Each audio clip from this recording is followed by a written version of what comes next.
This is just a sample of the audiobook. To get the complete audiobook, access the link posted in the first comment.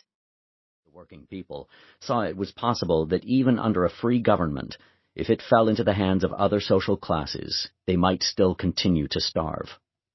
The Russian workman is revolutionary, but he is neither violent, dogmatic, nor unintelligent. He is ready for barricades, but he has studied them, and alone of the workers of the world, he has learned about them from actual experience.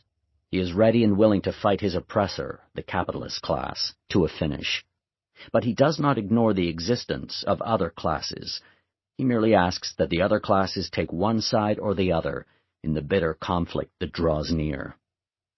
They, the workers, were all agreed that our American political institutions were preferable to their own, but they were not very anxious to exchange one despot for another, i.e. the capitalist class. The working men of Russia did not have themselves shot down, executed by hundreds in Moscow, Riga, and Odessa, imprisoned by thousands in every Russian jail, and exiled to the deserts and the Arctic regions in exchange for the doubtful privileges of the working men of Goldfields and Cripple Creek. And so developed in Russia, in the midst of a foreign war, the social revolution on top of the political revolution, culminating in the triumph of Bolshevism. Mr. A.J. Sack, director in this country of the Russian Information Bureau, which opposes the Soviet government, has this to say in his book, The Birth of the Russian Democracy.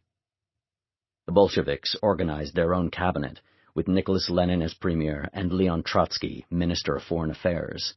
The inevitability of their coming into power became evident almost immediately after the March Revolution. The history of the Bolsheviki after the Revolution is a history of their steady growth. Foreigners, and Americans especially, frequently emphasize the ignorance of the Russian workers. It is true they lacked the political experience of the peoples of the West, but they were very well trained in voluntary organization. In 1917, there were more than 12 million members of the Russian consumers' cooperative societies, and the Soviets themselves are a wonderful demonstration of their organizing genius. Moreover, there is probably not a people in the world so well educated in socialist theory and its practical application.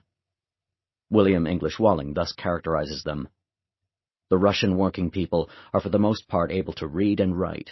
For many years the country has been in such a disturbed condition that they have had the advantage of leadership not only of intelligent individuals in their midst, but of a large part of the equally revolutionary educated class, who have turned to the working people with their ideas for the political and social regeneration of Russia. Many writers explain their hostility to the Soviet government by arguing that the last phase of the Russian Revolution was simply a struggle of the respectable elements against the brutal attacks of Bolshevism. However, it was the propertied classes who, when they realized the growth and power of the popular revolutionary organizations, undertook to destroy them and to halt the revolution. To this end, the propertied classes finally resorted to desperate measures. In order to wreck the Kerensky ministry and the Soviets, transportation was disorganized and internal troubles provoked. To crush the factory shop committees, plants were shut down, and fuel and raw materials diverted. To break the army committees at the front, capital punishment was restored, and military defeat connived at.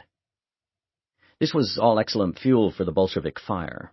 The Bolsheviki retorted by preaching the class war, and by asserting the supremacy of the Soviets.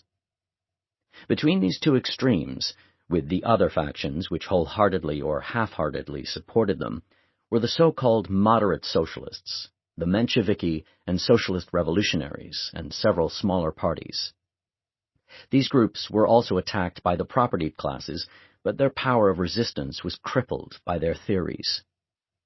Roughly, the Mensheviki and socialist revolutionaries believed that Russia was not economically ripe for a social revolution, that only a political revolution was possible. According to their interpretation, the Russian masses were not educated enough to take over the power. Any attempt to do so would inevitably bring on a reaction, by means of which some ruthless opportunist might restore the old regime. And so it followed that when the moderate socialists were forced to assume the power, they were afraid to use it. They believed that Russia must pass through the stages of political and economic development known to Western Europe and emerge at last with the rest of the world into full-fledged socialism.